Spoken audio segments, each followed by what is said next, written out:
Hello again, everyone, and welcome to my first unboxing. Um, so far, I've only done benchmarking and cleaning and a bit of tutorial, but I decided today to put a PC together for the first time on the channel. And as you can see, very unorganized. I have all the parts laid in front of me. So these are a mixture of new and used parts that I'm going to be using.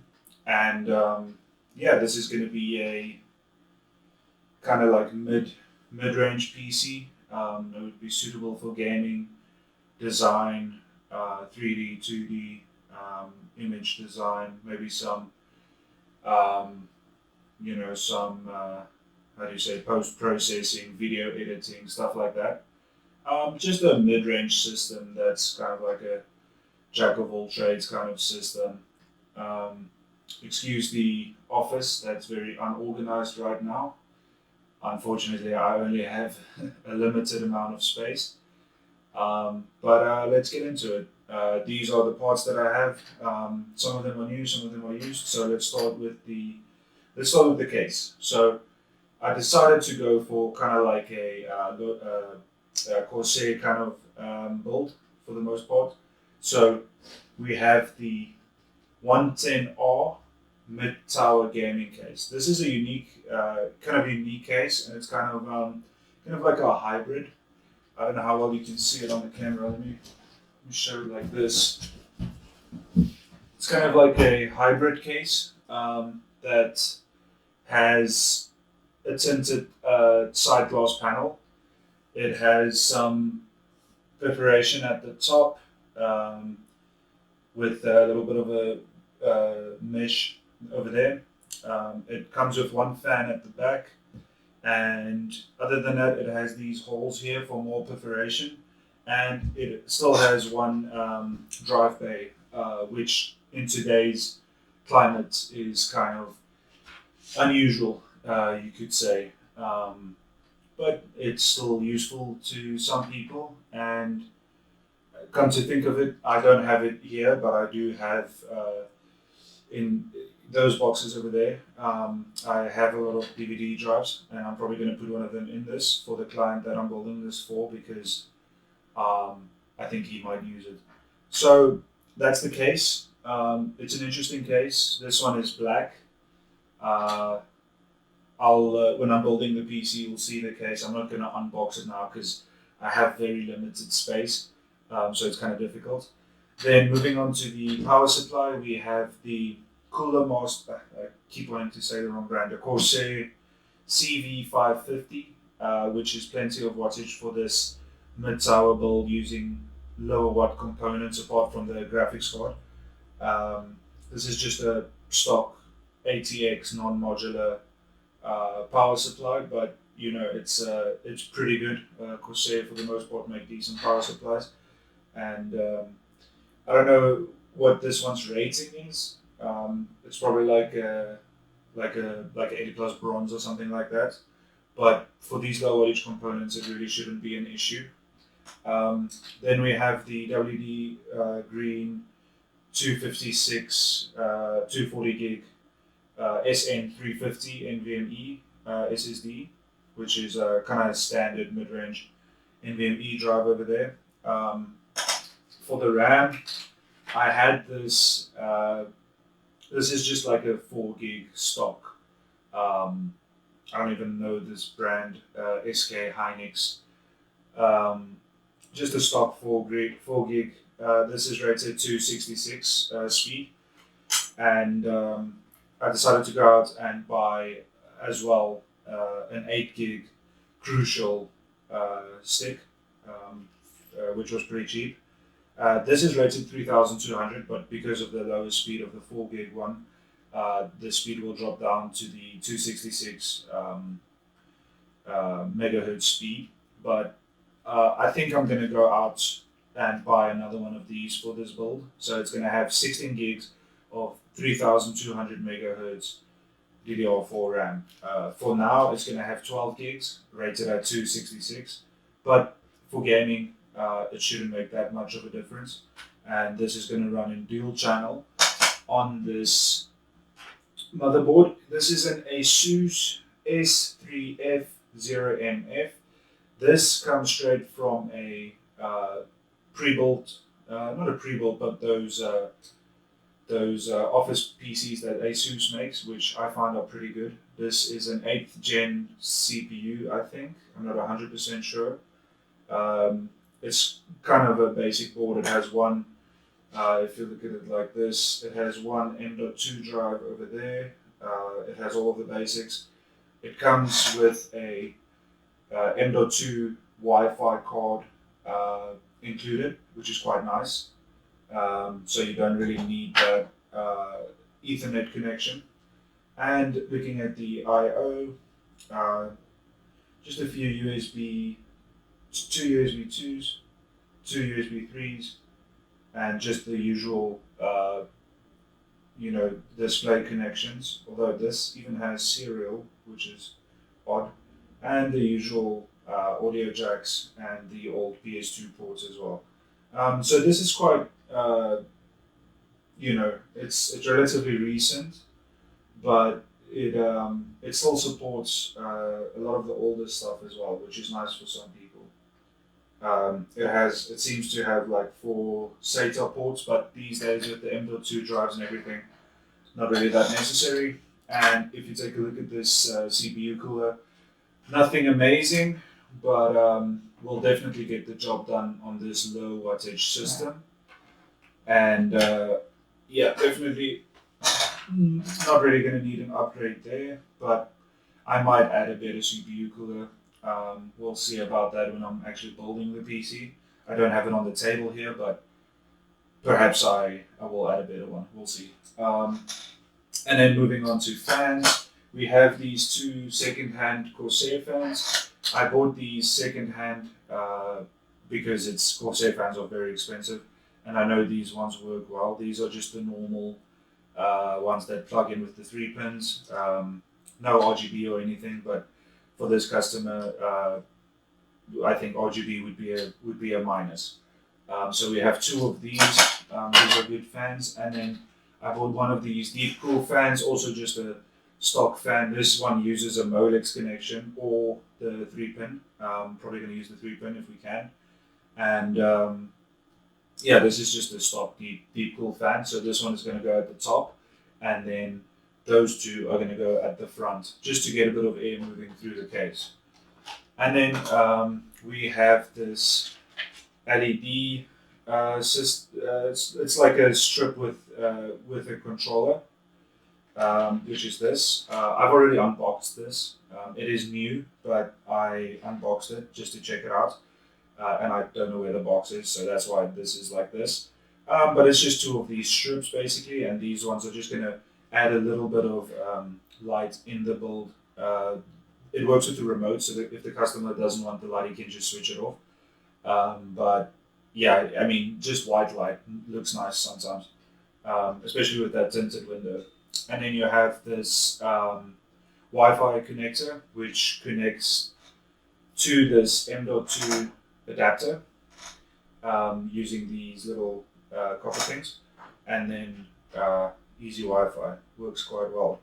I have already tested all of this, so I know that all of this works. And then lastly, we have this Tough Gaming RX 5600 GPU, which we actually cleaned in a previous video. This one has a 8-pin connector, and it draws about 120 to 150 watts when gaming, so nothing too much for this 550 watt power supply to handle. We cleaned this one, added new thermal paste, and it is working really well. We tested this in my main rig, which is over there. But for now, we're going to add it to this rig. I might substitute the graphics card afterwards, but for now, let's use this, and we'll see how it does. So those are the parts that I have for this build. Going to be a nice mid-range build. It'll be able to play most games on maximum on HD. So nice esports, casual gaming PC. Not going to be able to handle 1440p or anything like that, but for HD it'll be just fine. And yeah, enough talk. Let's get into building it. Let's do it. So this is future me. I decided to go ahead and buy some more RAM um, for the system, and I also got a hard drive for it, and I got a DVD-ROM for it. What else did I get? I think that's it. So yesterday, when I was making the first part of the video, I showed you the RAM, the 8 gig crucial 3200 megahertz RAM. And then to pair that, I had this 266 stick of Hynix or something like that, 4 gig stick. But I decided to go out and get another crucial 8 gig stick of 3200 megahertz. So this is going to be 16 gigs in total. I can only use 2 RAM sticks, as the motherboard only has 2 DIMM slots, as you can see there. I'm not entirely sure what the motherboard DIMMs are rated at, but hopefully we'll be able to use that 3200 megahertz speed. Apart from that, I got this 1 terabyte WD Blue mechanical hard drive. I believe this is a 7200 RPM hard drive, 1 terabyte, just for storage. I just thought that would be a nice extra.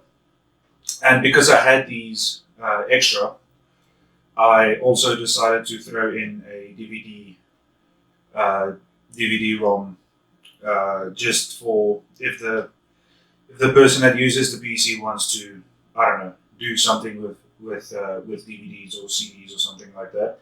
It's nice to have the option at the end of the day. And yeah, I think that's about it for the parts. Showed you the new parts. There is something else actually. Let me get it quick. Mugen, what's this called? Mugen 5B revision CPU cooler. This is a Scythe cooler, and apparently it's quite good. I haven't used it, so going to be adding that to the build. I don't have a use for it, and while I think the CPU fan that comes coupled with the motherboard will do the work, I feel like this is a much better solution, considering we've got a bigger case in the Corsair case. I feel like this might work well, and it would be interesting to test the thermals on this anyway. So yeah, that's the parts list. I'm going to get to the build now. Stick around and let's build it.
A quick note to make is that I actually swapped out the graphics card. So when we were building the PC, we put in the RX 5600 XT AMD card, but that card actually doesn't have a DVI port, um, and the screen requires one. The screen over here, because it does support HD resolution, but it's an older screen, so it doesn't have an HDMI out. So we had to just remove the card, put in something else, something equivalent to it. So we decided to put in a 1660 Ti from NVIDIA, which is more or less the equivalent of the 5600 XT.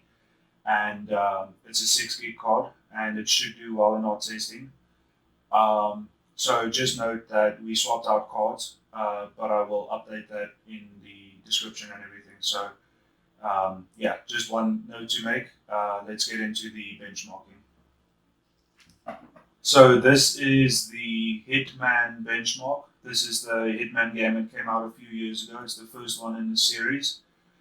And yeah, it's a good looking game. Right now we are running it at HD, 1080p, at maximum graphics. So yeah, just testing what the frame rates are going to do with this setup, this more or less $700 setup that we built. So right now the FPS is at between like 100 and 120. It dropped down now because we are getting closer to more intense meshes and so on. This game seems to be quite CPU dependent, so it's taking a lot of that CPU usage. And the graphics card isn't really working that hard. The graphics card is at like 60%, the CPU is at like 90, 80 to 90 most of the time. So in this test, it seems like the graphics card is not being pushed too much, but we are getting above 65 at most times. So it's a good result.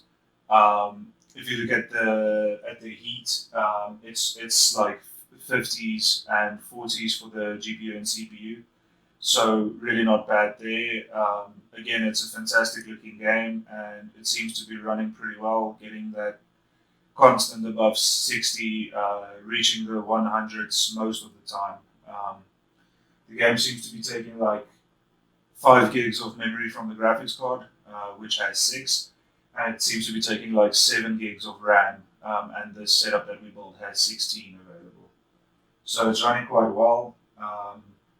The benchmark is nearly over, so I'm going to let it play out, and afterwards we will get into the next benchmark. Okay, so moving into the Far Cry New Dawn benchmark now. You've seen this one a lot lately, if you follow the channel. So you know I tend to do it a lot. It's a quick one, but it's a good test to do because it's quite a demanding game. Right out the bat, the FPS is at like high 70s, getting into the high 80s. GPU is under 50 degrees still. CPU is at 50 degrees, 45 degrees. Both the CPU and the GPU seem to be working hard in this test, almost at 100% for both of them. So this is a good like test for that reason. RAM is at like 6.5 gigs, and GPU memory is at like 3 gigs. So we can up those. The texture resolution, everything is at ultra, but we can enable HD textures if we wanted to, and we would probably get the same frame rate. Just use more of that memory. Yeah, doing really well. Above 70 at most of the times. And yeah, very good result in Far Cry New Dawn.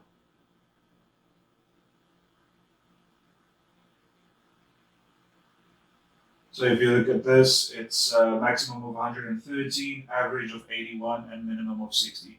So very playable, good result. Let's move on to the next one. Okay, loading into the Tomb Raider, Shadow of the Tomb Raider benchmark now. And yeah, pretty curious to see how this one's going to go. I think, again, the CPU is going to limit us a little bit, but yeah, pretty good result right now. 90 FPS around there. GPU is again at 60 degrees, CPU at 45-ish, RAM at 7.5 gigs, and GPU at 5.5 gigs of memory used. So definitely using everything we can. The GPU is working quite hard, CPU as well. So it doesn't really seem to be any bottlenecks. Maybe a little bit on the CPU side, but it seems to be quite a good configuration.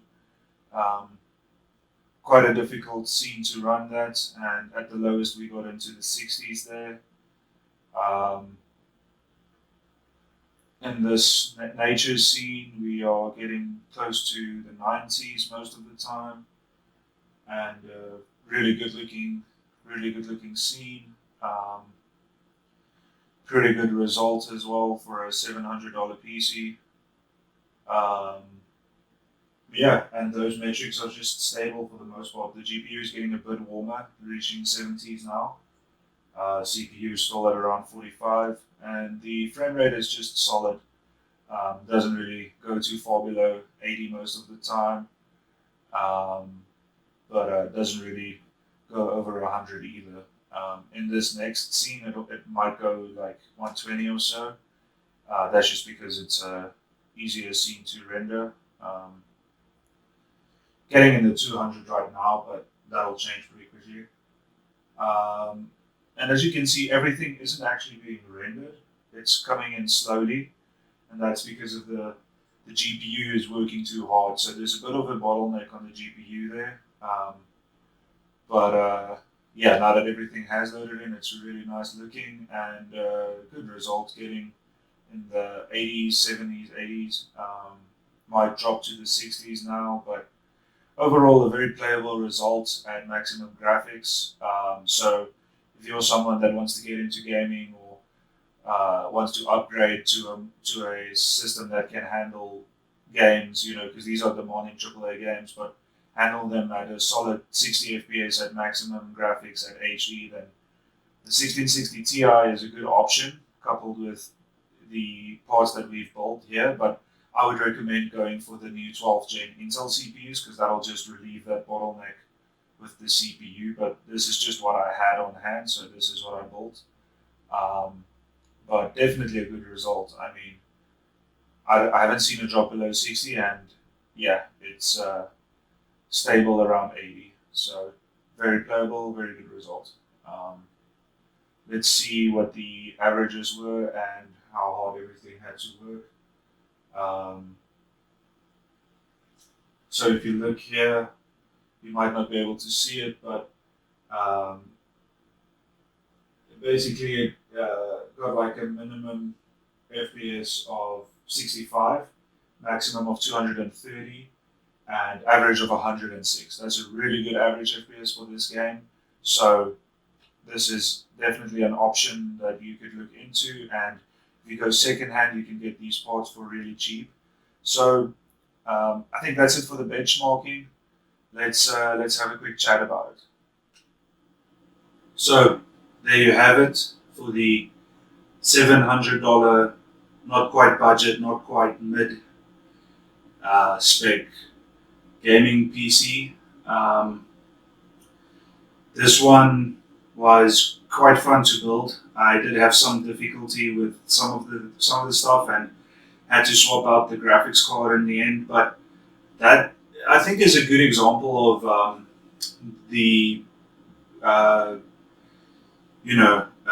interchangeability of a system like this. So if you have a AMD card, but it doesn't quite work, and you could get an NVIDIA card, then at the same price point, then something like doing that might work for something like this, where it is interchangeable. And one thing about this system is if you could get a maybe a little bit newer CPU, like just a generation or two. So if you could go for maybe a 10th gen or a 12th gen Intel CPU, or if you're going AMD for a system like this, maybe go for a Ryzen 3 but make sure it's a third gen at least, or a fifth gen, or you can go for a Ryzen 5 if you have the budget. Um, but at the end of the day, I think for $700, this is a good PC. It looks good. It's got quality components. As you saw, it runs games really well. Doesn't drop below the 60 FPS mark. Doesn't really reach 144 either, but in esports titles, it will absolutely destroy them. So if you're thinking about playing something like Counter-Strike, or um, playing something like Rocket League, or MOBA games like League of Legends or Dota, all of those kinds of games, it wouldn't be an issue.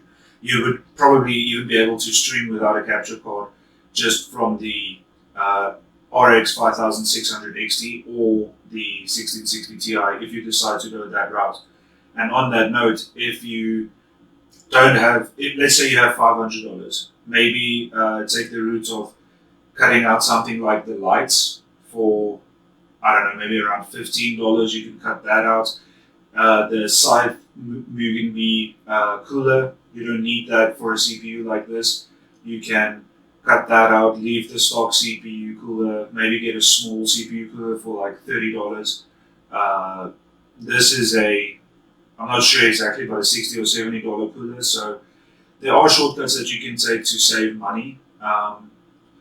And so, for instance, with the GPU, you could take, let's say, a 1650 instead of a 1660 Ti and save $100 or $150. I'm not exactly sure about the pricing, but you could probably reach that $500 mark without having to sacrifice too much, and still reach 70, 80 FPS in AAA games at HD on maximum.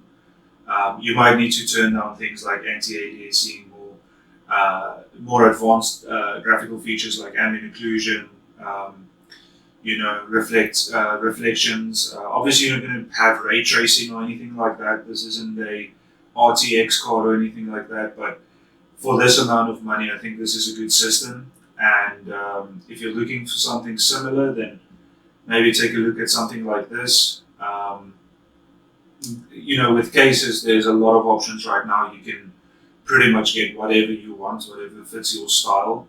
The lights aren't very expensive. And in terms of a motherboard and CPU like this, a good shortcut to take, if I can call it a shortcut, just a trick of the trade is you can always go to a place like a second-hand shop and look at the OEM pre-built systems that they have, or the even office systems, like the Asus and Dell office systems. You could get 8th gen like this, 10th gen even CPUs in those things, and they usually come with 4 or 8 gigs RAM. And while it's not the best RAM in the world, you can just add another stick, or you can just replace the RAM, which isn't that expensive in comparison to things like graphics cards. So there are things that you can do to save money. And for a system like this, you could probably get the cost down to like $500 if you buy secondhand and you buy smart. One thing to be aware when you're looking at those OEM office PCs, things like that, be careful about the motherboards, because Dell especially like to make their own motherboards that don't fit normal cases, like ATX cases like this. Mid tower, smaller tower, ATX, mini ATX. They have weird shapes sometimes, non-proprietary shapes, and they also develop their own power delivery system, which is not the standard 24-pin with the top connector as well. So just be careful when you're looking at that, because you don't want to get handicapped by the power supply inside those systems. But yeah, that's pretty much it. So if you're looking at a cheaper but not cheap gaming option that'll run all games on HD at maximum above 60 FPS, you can consider something like this. But we live in an age where there's so many options. So there's really no excuse, unless you don't have money at the end of the day. But yeah, there's a lot you can do, a lot you can look at, and this is an example of something you can do with $700. Um, so I hope you enjoyed the video. Hopefully you like the content. Um, like I said for the last few videos, my setup is still quite small. I just started out with this YouTube tech stuff, so I'm still learning, getting better, and hopefully over time I'll be able to invest in better equipment, stuff like that. But for now, this is what I have, and I'm just going to do my best with it. And I hope you enjoy the content. I hope you'll consider subscribing, following me, and uh, yeah, just being a part of my journey on YouTube. And maybe you can learn one or two things from me, and maybe I can learn something from you. So I hope to see you in the next one. Like and subscribe, and thanks for watching.